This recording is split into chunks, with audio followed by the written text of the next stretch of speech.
저는 계속해서 교회 공동체에 대해서 한번 말씀을 나누고자 합니다. 이맘때가 되면 특별히 더 그런 것 같습니다. 교회가 어떤 존재인가, 교회가 무엇이지? 라는 고민이 저에게는 깊어지는 것 같습니다. 내년도 목회 계획을 세우기 때문이기도 하고요. 이맘때가 되면 결산을 하는 시즌 아닙니까? 우리 교회는 좋아지고 있는가?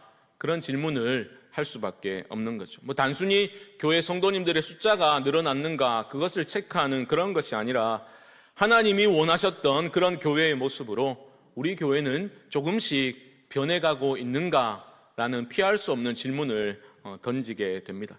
이 땅에 완벽한 교회는 없습니다.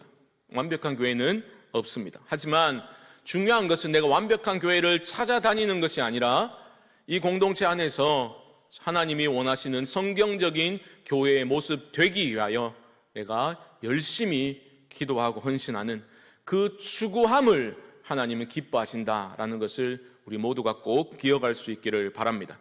교회는 공동체입니다. 신앙생활은 나 혼자 잘하는 것이 끝이 아닙니다. 삼위일체 하나님은 공동체로 존재하십니다. 그리고 인간을 창조하실 때 하나님은 그 관계 속에서 만족을 누리도록 그렇게 지으셨습니다. 나 혼자 그렇게 행복하게 살 수 있는 것이 아니라 관계를 통해서만 누릴 수 있는 만족과 기쁨이 있도록 관계적 존재로 창조하셨습니다.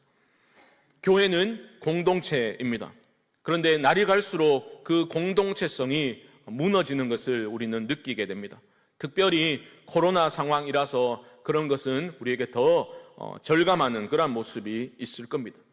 그런데 비단 코로나 상황 때문만은 아닐 것입니다. 어쩌면 오늘날 이 시대 정신이 그렇게 부추기는 것 아닌가? 이 시대의 문화가 그렇게 개인주의적인 삶을 오히려 격려하는 것이 아닌가 생각하게 됩니다. 이 시대 정신과 문화가 어찌 보면 사람들 간의 그 관계에 있어서도 피상적인 관계를 갖도록, 그러니까 이 시대는 어찌 보면 피상성의 지배를 받고 있는, 아니면 피상성의 위험에 노출되어 있지 않은가 그런 생각을 하게 됩니다. 스마트폰 저도 지금 잘 사용하고 있지만 그렇죠. 무엇이든지 그 자리에서 검색해가지고 웬만한 답은 다 알아낼 수 있습니다. 그리고 지구 정반대편에 있는 친구와도 그냥 실시간으로 얼굴 보면서 통화할 수 있고 문자를 주고받을 수 있습니다.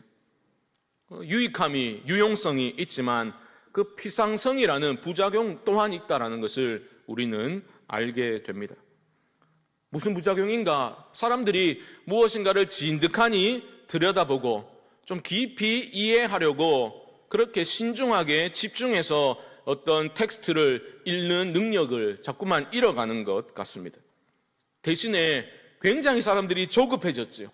답도 금방 알아야 되고 조급함이 판을 치는 그러한 문화를 보게 됩니다. 예전에 제가 90년대 중반에 군 제대를 하고 제자 훈련 받는다고 외국에 한 몇 달 머물렀던 때가 있었거든요.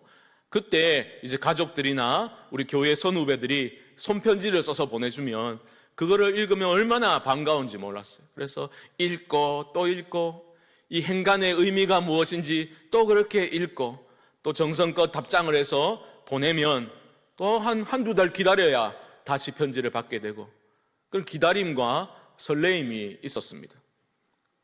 몇 년 지나지 않아서 이메일이라는 것이 나왔어요. 너무 신기한 거죠. 근데 요즘은 이메일도 잘 쓰지 않습니다. 다 문자로 그냥 언제든지 보냅니다. 너무 흔하게 사용할 수 있습니다. 어떤 사람은 한자씩 보내요. 그러니까 띵동 해가지고 딱 보면 띵동 사, 띵동 님 이렇게 보내는 사람이 있어가지고 이건 아니다. 제가 이래 보내지 마라. 그렇게 알려줬던 그런 경험도 있습니다.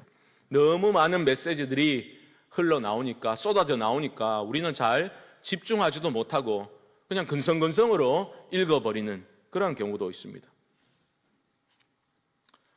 지난 주간에 제가 목사님들과 한번 만날 기회가 있었는데요. 그래서 이제 약속을 정하는 데 있어가지고 이미 단톡방에서 이야기를 다 끝냈습니다. 이야기를 다 끝냈는데 이제 한 목사님이 약속 시간이 됐는데 전화가 온 거예요. 이미 시간까지 다 이제 거기서 문자로 주고받았는데 대충 읽은 거죠. 1시간 뒤인 줄 알았다 이러면서 연락이 와가지고 뭐 조금 기다리면서 그렇게 조정을 해야 됐던 그러한 생각이 납니다. 그렇죠? 그런 일들뿐만이 아닙니다. 그렇죠? 우리는 피상성의 지배를 받으면서 살아갈 때가 있다라는 것이죠. 교회 공동체도 마찬가지입니다. 복음을 깊이 있게 알려고 들지 않습니다. 그렇죠? 너무 쉽게 검색하면 알 수 있으니까. 그렇죠? 내가 말씀을 붙들고 씨름하는 그런 모습을 찾아보는 게 참 힘들게 되었습니다. 수직적인 관계에서도, 하나님과의 관계에서도 그런 피상성이 그렇게 영향을 미치고 있다면 여러분 옆에 앉아 있는 지체들과도 피상적인 관계를 맺기가 참 쉬워졌습니다. 너무 얄팍한 거죠. 한 교회에서 얼마 되지도 않은 성도들이 모여 있는데 같이 지내면서도 옆에 있는 사람이 무슨 고민을 하고 있는지, 무엇 때문에 힘들어하고 있는지, 무엇 때문에 기뻐하고 있는지, 기도 제목은 무엇인지 우리가 잘 모르면서도 그냥 아무렇지도 않게 신앙생활 할 때가 많습니다. 신앙은 하나님 보고 하는 거지, 사람 보면 시험 든다, 이런 말들로 자신의 그러한 모습을, 우리의 모습을 정당화하려고 들면 안 됩니다. 꼭 아셔야 됩니다. 우리의 공동체의 하나됨 결속을 저해하는 그 요인이 우리 안에 있다고요. 우리의 죄성이 그것을 부추기고 있는 겁니다. 교회는 누가 뭐라 해도 공동체입니다. 지난 주일에 서서는 교회는 아름다운 연합이 있는 예배 공동체다라고 말씀을 나누었지요. 오늘은 특별히 교회는 고난도 영광도 함께하는 공동체다라는 것을 좀 말씀을 통해서 우리가 깨닫기를 원합니다. 너무 당연한 말이지만 교회는 복음 공동체입니다. 복음이 핵심입니다. 그리고 복음이 경계입니다. 아무나 들어올 수 있는 게 아니에요. 복음이 경계입니다. 그리고 우리의 노력만으로 하나됨을 이룰 수 있는 것이 아니라 복음이 우리를 하나 되게 하는 능력입니다. 복음의 핵심에는 무엇이 있습니까? 예수 그리스도의 십자가 사랑이 복음의 핵심입니다. 그 십자가 사랑이 우리를 하나로 결속시켜주는 밴드가 되는 거예요. 끈이 되는 겁니다. 그래서 에베소서 4장 3절에서 사도 바울은 이렇게 말했지 않습니까? 평안의 매는 줄로 성령이 하나 되게 하신 것을 힘써 지키라. 평안의 매는 줄, 그 끈이 있다는 거예요. 그것이 우리를 단단히 결속시켜준다. 그것은 다름이 아니라 예수 그리스도의 십자가 사랑을 뜻하는 겁니다. 복음의 끈이, 십자가 사랑의 끈이 우리를 하나로 결속시켜 주는 것입니다. 그게 복음이죠. 그 복음이 우리에게 무엇을 행했는지를 오늘 본문에서 먼저 우리와 하나님을 화목하게 만들었다 설명하고 있습니다. 여러분 21절과 22절 말씀 한번 보시죠. 제가 읽습니다. 전에 악한 행실로 멀리 떠나 마음으로 원수가 되었던 너희를 이제는 그의 육체의 죽음으로 말미암아 화목하게 하사. 거기까지 보십시오. 육체의 죽음으로, 예수님의 십자가의 죽음으로 인해서 우리는 하나님과 화목하게 되었다. 이게 복음이죠. 이게 말도 안 되는 하나님의 사랑입니다. 그런데 우리가 하나님과 화목하게 되었다, 끝. 이게 절대 아닙니다. 살았다, 천당 간다, 이게 결론이 아니라 하나님이 우리를 구원하신 목적이 있다라고 오늘 본문은 말하고 있습니다. 22절 하반절 다시 보십시오. 너희를 거룩하고 흠없고 책망할 것이 없는 자로 그 앞에 세우고자 하셨으니. 우리를 죄에서 건져내어 구원하신 하나님은 우리 모두를, 여러분 각자를 거룩하고 흠이 없고 책망할 것이 없는 온전한 사람으로 하나님 앞에 세우고자 하셨다라는 겁니다. 이 목적을 로마서 8장에서 사도 바울은 이렇게 말했거든요. 우리로 하여금 그 아들의 형상을 본받게 하기 위해서 택하셨다. 나를 왜 택하셨다고요? 나를 왜 구원하셨다고요? 아들, 예수 그리스도의 형상을 본받게 하기 위해서 우리를 구원하셨다. 여러분, 하나님을 이길 사람이 이 자리에 있습니까? 내가 아무리 버팅겨도 하나님의 열심히 그 자리까지 여러분들을 이끌어 가실 줄 믿습니다. 하나님이 하시는 거예요. 그렇다고 해서 우리는 손 놓고 가만히 있으면 안 되고 저항해서도 안 됩니다. 23절 말씀 보십시오. 우리가 해야 할 일이 있습니다. 만일 너희가 믿음에 거하고 터 위에 굳게 서서 너희 들은 바 복음의 소망에서 흔들리지 아니하면 그리하리라. 여기까지 보십시오. 우리의 믿음을 요구하고 있습니다. 믿음의 터 위에 내가 굳게 서서 복음의 소망을 놓치지 말아야 하는 겁니다.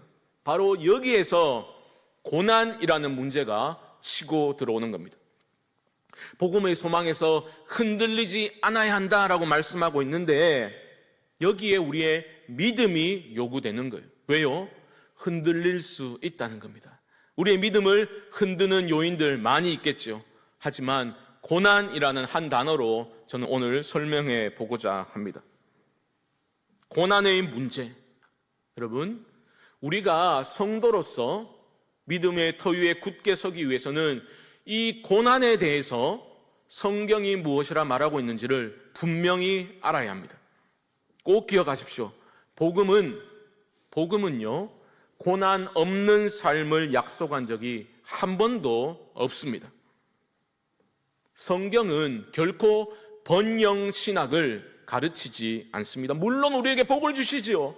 하나님 우리 사랑하시는데 다양한 복들을 주시기를 기뻐하십니다. 그렇다고 해서 내가 하나님 믿는다고, 내가 하나님의 자녀라고 내 삶에 어떤 고난도 일어나지 않을 것이다 라고 하나님은 우리에게 약속하신 적이 한 번도 없습니다. 이 부분에서 많은 사람들이 시험을 당하게 됩니다. 아니, 내가 이러려고 예수 믿었나? 예수 믿으면 다 잘 된다며? 그래서 내 삶에 작은 어려운 문제만 생겨도 하나님을 향해서 막 눈을 막 흘기면서 좀 똑바로 하시라고 이런 반응을 할 때가 얼마나 많습니까? 내가 다 잘했다는 건 아닙니다 막 이러면서 그렇다고 내만 잘못한 것도 아닌데 왜 내게만 이런 고난을 주십니까? 이런 류의 반응을 하는 사람들이 너무 많다라는 거죠. 이 고난을 통해서 하나님께서 무엇인가 중요한 것을 나에게 가르치고자 하시는구나, 이런 믿음이 자리할 틈조차 내주지 않는 그러한 모습이 우리 가운데 있다라는 것입니다. 그런데 여러분, 한번 잘 생각해 보십시오. 교회는 예수 그리스도 그 복음의 터 위에 세워진 공동체 아닙니까? 복음 공동체인 교회는 복음의 핵심인 예수 그리스도의 십자가 죽음이 정의하는 방식대로 그리스도를 따르는 사람들의 모임입니다. 다시요, 중요하니까 한 번 더 말씀드릴게요. 복음 공동체인 교회는 복음의 핵심인 예수 그리스도의 십자가 죽음이 정의하는 방식대로 그리스도를 따르는 사람들의 모임입니다. 초대교회 성도들은 뭐라고 불렸나 하면 그 길의 사람들이라고 불렸습니다. 그 길의 사람들, 그렇게 불렀어요. 십자가의 길을 따르는 사람들이 바로 성도입니다. 그런데 십자가의 길은 고난의 길입니다. 영광도 있죠. 하지만 고난도 있습니다. 이 깨어진 세상을 우리가 살아가는데, 하나님의 가치와 원리를 추구하며 살아가는데 그 어떠한 갈등과 싸움과 고난도 없이 잘 살 수 있다는 생각 자체가 얼마나 왜곡된 믿음입니까? 십자가는 자기 비움과 자기 희생의 길인데 죄성이 있는 우리들은 그 길을 걷기 위해서는 고난, 고통을 느끼게 되는 게 당연한 겁니다. 초대교회 성도들은요, 예수 믿는다고 고난당하는 것을 이상하게 여기지 않았습니다. 믿음의 길을 걸음에 있어 고난은 성도들에게 있어, 그들에게 있어 변수가 아니라 늘 있는 상수, 그렇게 그들은 취급하였습니다. 이 진리의 길, 생명의 길, 십자가의 길을 걷는데 기쁨과 감사로 그들은 걸어갔지만 그 길 도처에 고난이 있다는 것을 그들은 받아들였습니다. 오늘날 우리의 모습과 너무 다르지 않습니까? 이 뭐가 잘못된 겁니까? 우리는 고난당하면 이런 일이 일어나서는 안 된다고 생각하죠.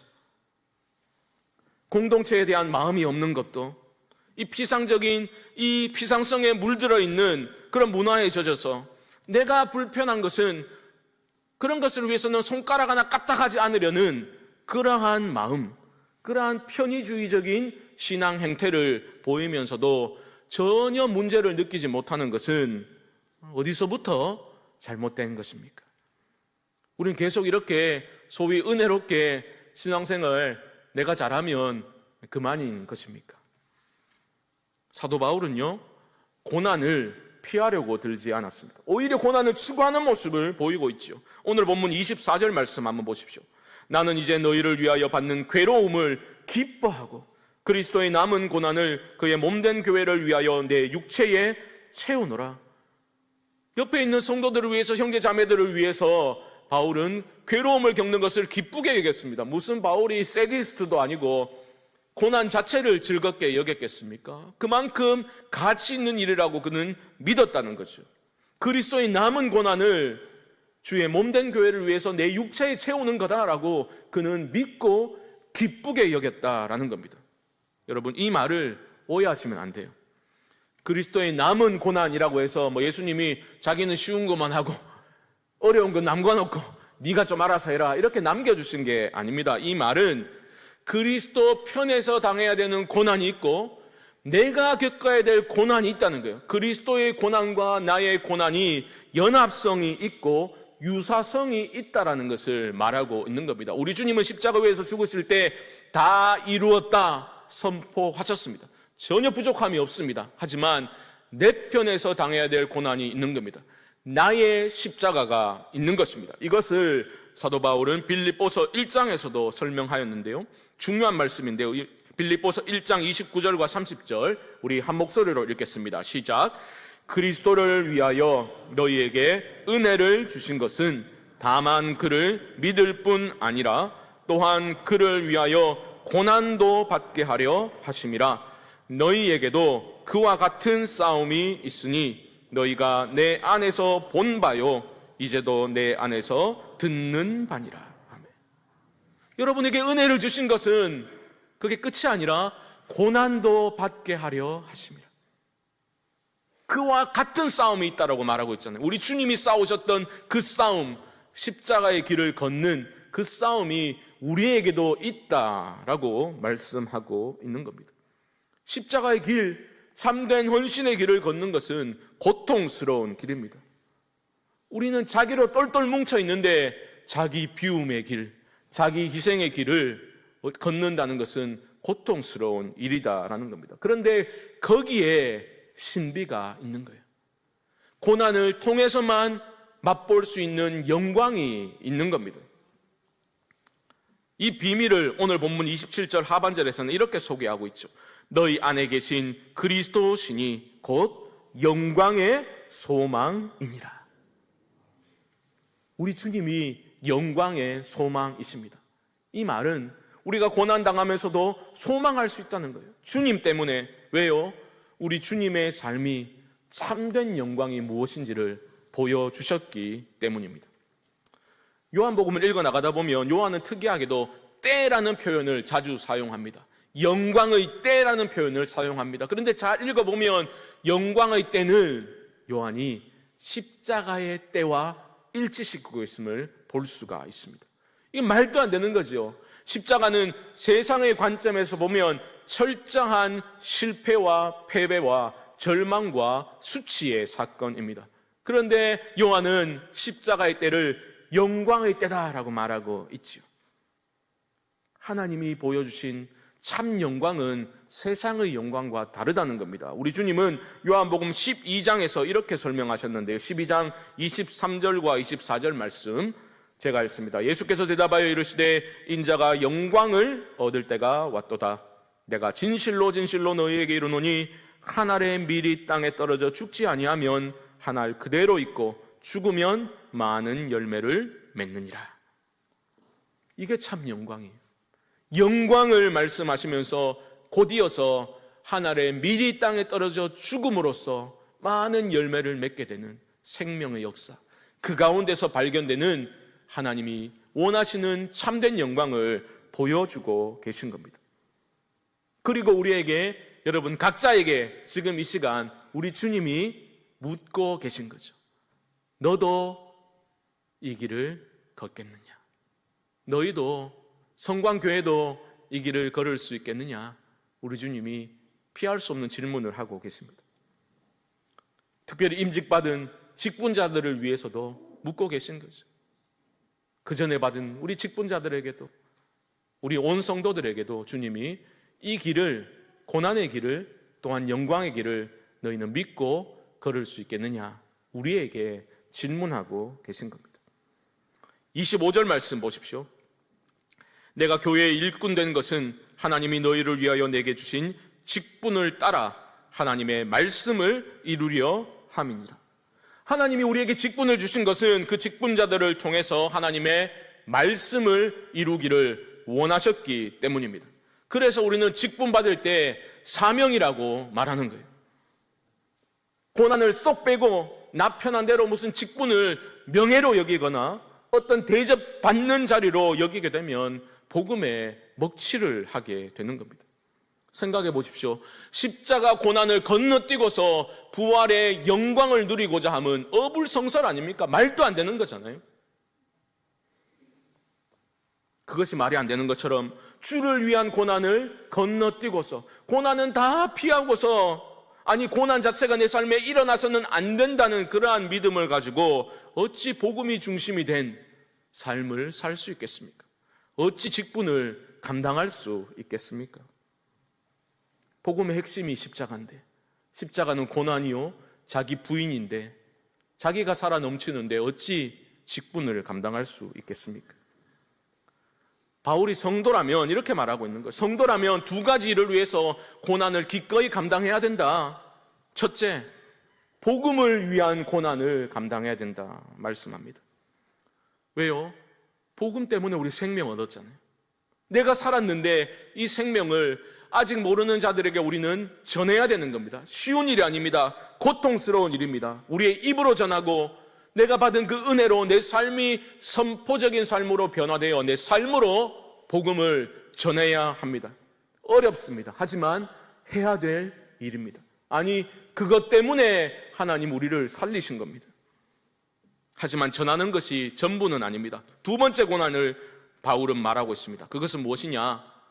우리가 옆에 있는 지체들을, 나의 순 안에 있는 사람들을, 여러 사람들을, 내 구역원들을 위해서 그들이 그리스도의 온전한 사람으로 세워지도록 하는 일을 위해서 헌신해야 된다. 고난을 당해야 된다 말씀하고 있습니다. 28절 말씀 보십시오. 우리가 그를 전파하여 각 사람을 권하고 모든 지혜로 각 사람을 가르침은 각 사람을 그리스도 안에서 완전한 자로 세우려 함이니. 이거예요. 바로 우리 공동체 안에서 많은 사람들이 그리스도를 닮은 온전한 사람으로 세워져 가는 것을 위해서 헌신, 고통스러운 헌신을 우리는 해야 한다라는 겁니다. 바울은 이 일을 갈라디아 교회 성도들을 위해서 자신이 어떤 고난을 당했는지, 그 성도들이 바로 서도록 하기 위해서 어떤 고난으로 표현하고 있는지를 보십시오. 갈라디아서 4장 19절 말씀입니다. 나의 자녀들아, 너희 속에 그리스도의 형상을 이루기까지 다시 너희를 위하여 해산하는 수고를 하노니. 바울이 해산의 고통과 수고를 말하고 있습니다. 우리 여성도님들 아이를 출산할 때 많이 힘드셨지요? 다들 쉽게 잘 나오시네요. 저는 첫 애를 제 아내가 분만할 때 옆에 있었는데요, 제 딴에는 막 위로한답시고 어디서 들은 말이 생각나가지고 갑자기 여보, 된똥을 한번 잘 누면 애가 나온대, 이렇게 말했다가 싸늘한 눈빛이 돌아오면서 공포심을 느꼈던 기억이 생생합니다. 바울은 자신이 사랑하는 성도들이 그 안에 그리스도의 형상이 이루어지는 그 일을 위해서 해산의 수고를 내가 기꺼이 다시 감당하겠다라고 말하고 있는 겁니다. 이 고백이 우리 모두의 고백이 될 수 있기를 주님의 이름으로 축복합니다. 우리의 노력과 애씀만으로 결코 이룰 수 없습니다. 그래서 이렇게 말씀하고 있지요. 29절 말씀 보십시오. 이를 위하여 나도 내 속에서 능력으로 역사하시는 이의 역사를 따라라고 말하고 있죠. 내 힘으로 할 수 있는 게 아니라는 겁니다. 내 속에 하지만 누가 계십니까? 우리 주님의 영이 거하고 계시는 겁니다. 주님의 영이 역사하고 계시는 거예요. 내 능력이 아니라 주님의 능력으로, 성령의 능력으로 우리는 고난과 영광의 그 상관관계의 신비를 깨달아 알게 되고 헌신의 길을 걷게 되는 겁니다. 주님께서 하십니다. 주님이 하시는 거예요. 하지만 이어서 뭐라고 말합니까? 29절 하반절을 보시면 역사하시는 이의 역사를 따라 힘을 다하여 수고하노라. 내 능력으로 하는 게 아니에요. 주님이 하시는 겁니다. 하지만 내 편에서는 뭐가 있어야 됩니까? 힘을 다하여 수고하노라. 나 또한 힘을 다해서 수고하는 겁니다. 사랑하는 성도 여러분, 말씀을 정리해 보겠습니다. 교회는 복음 공동체입니다. 복음의 터 위에 세워진 교회입니다. 그러므로 교회는 복음의 핵심인 예수 그리스도의 십자가 죽음이 정의하는 방식대로 그리스도를 따르는 사람들의 모임입니다. 잊지 마십시오. 그리고 십자가는 고난입니다. 고난과 영광이 함께 공존하는 것이 십자가의 길입니다. 헌신은 땀과 눈물과 탄식이 없이는 할 수 없는 일입니다. 헌신은 그런 의미에서 고난입니다. 힘을 다하고 수고하는 것, 힘든 일입니다. 하지만 헌신의 길에는 기쁨이 있습니다. 이 길 끝에는 영광이 있습니다. 그러므로 여러분, 영광의 소망이신 우리 주님을 내 안에, 우리 안에 역사하고 계심을 굳게 믿으시고 우리가 서로서로의 손을 붙잡고 함께 그 길을 걸어갈 수 있기를 소망합니다. 주의 길을 걸을 때 환난과 고통을 변수가 아니라 상수로 여겼던 초대교회의 성도들이 우리와 무엇이 달랐던지를 여러분 깊이 고민해 보시기 바랍니다. 고난과 영광의 신비를 우리 모두가 바로 알아서 믿음과 소망 가운데 주의 길을 따라 걷는 모든 성광의 성도님들 되시기를 주님의 이름으로 간절히 축원드립니다.